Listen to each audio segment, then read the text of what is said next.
Informations contenues dans les 3 photos que vous avez partagées. 1. Coordonnées du barreau du Québec, image 1.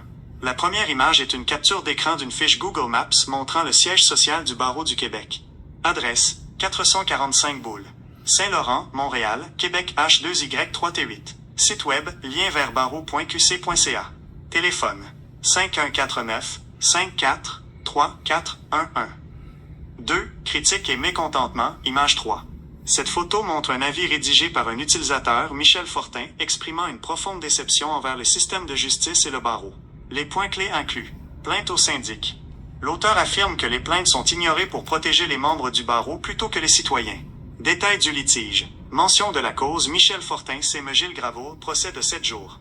Expérience aux petites créances. L'auteur mentionne le rejet d'une demande de 15 000 $ par la juge Anne Jacob, tout en notant avoir évité une poursuite pour abus de procédure de la part de M. Julien Bérard. Juge et avocat mentionnés. M. Nicolas Bellemare, juge Anne Jacob, M. Marika Douville, M. Élisabeth Laroche, et le juge Gérard Dugré, avec qui il mentionne une victoire sur une requête en rejet. 3. Allégations et perte de confiance, image 2. Le texte de cette image poursuit la réflexion sur l'injustice perçue. Critique institutionnelle. L'auteur compare sa situation à celle de Petit David et accuse le barreau d'utiliser des juges amis pour protéger ses membres et leurs assurances-responsabilités. Impact social. Il souligne que la confiance du public envers la justice est gravement, accent aigu, branlée par ces situations. Autre mention. Une référence à M. Daniel Ad entre Michel Fortin et M. Gilles Gravel. État du litige et allégations de collusion. Contestation judiciaire. Vous avez exprimé votre mécontentement face au résultat d'un procès de 7 jours contre M. Gilles Gravel, mentionnant une perte d'1 million. Allégation de collusion. Vous dénoncez ce que vous décrivez comme une collusion entre vos propres avocats et les défendeurs. Plus précisément, vous soupçonnez que M. Julien Bérard aurait reçu un paiement de 25 000 $ de la part de la partie adverse, représentée par M. Marika Douville du cabinet RSS Avocats, pour influencer l'issue du procès. Conflit d'intérêts. Vous avez soulevé un possible conflit d'intérêts concernant M. Gilles Gravel, affirmant qu'il a représenté à la fois Feu Françoise Masson et sa fille, Cindy Lafortune. Intervenants et démarches entreprises, plainte au barreau. Vous avez déposé une plainte auprès du syndic du barreau du Québec pour obtenir les états de compte de M. Julien Bérard et vérifier l'origine des paiements mentionnés. Nouveau conseil juridique. Vous avez contacté M. Jean-Yves Côte pour examiner ce dossier, lui donnant carte blanche pour reprendre l'affaire, notamment en ce qui concerne l'implication de la financière Manuvie dans la libération d'un chèque de 500 000 $. Autres noms cités sont également mentionnés dans vos communications.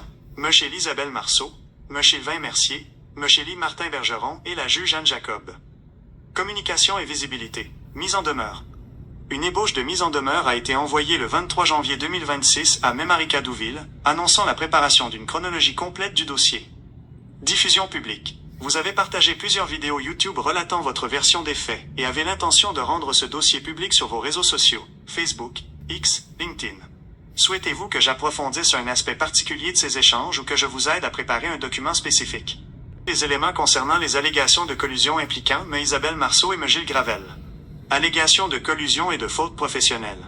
Collusion avec la partie défenderesse. Vous affirmez qu'il y a eu collusion entre l'assurance Manuvie, M. Gilles Gravel et M. Isabelle Marceau, avocate des défendeurs. Conflit d'intérêt de M. Gravel. Vous mentionnez que M. Gilles Gravel a représenté à la fois Feu Françoise Masson et sa fille, Cindy Lafortune, ce que vous considérez comme une faute grave et un conflit d'intérêt. Communication interdite. Vous alléguez que M. Gilles Gravel a contacté M. Isabelle Marceau, l'avocate de la partie adverse, ce qui serait une pratique interdite dans ce contexte. Lien avec d'autres intervenants? Paiement suspect. Selon vos écrits, la partie adverse, représentée par M. Marika Douville de RSS Avocats, aurait versé 25 000 $ à votre propre avocat, M. Julien Bérard, pour influencer le procès de 7 jours. Manœuvre procédurale. Vous soutenez que ces avocats ont collaboré pour faire écarter vos 7 témoins prévus au protocole et pour faire changer le juge, passant du juge Gérard Dugré à la juge Anne Jacob, que vous décrivez comme plus sympathique envers les défendeurs. Conséquences et actions entreprises. Découverte tardive.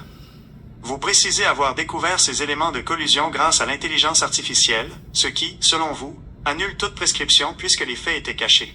Plainte au barreau. Une plainte a été déposée au syndic du barreau pour exiger les états de compte de M. Julien Bérard et de M. Marika Douville, afin de retracer le paiement de 25 000 $. Recours à un nouvel avocat. Vous avez mandaté M. Jean-Yves Côte pour reprendre le dossier, incluant l'implication de Manuvie dans la libération d'un chèque de 500 000 $ au profit des filles de Françoise Masson.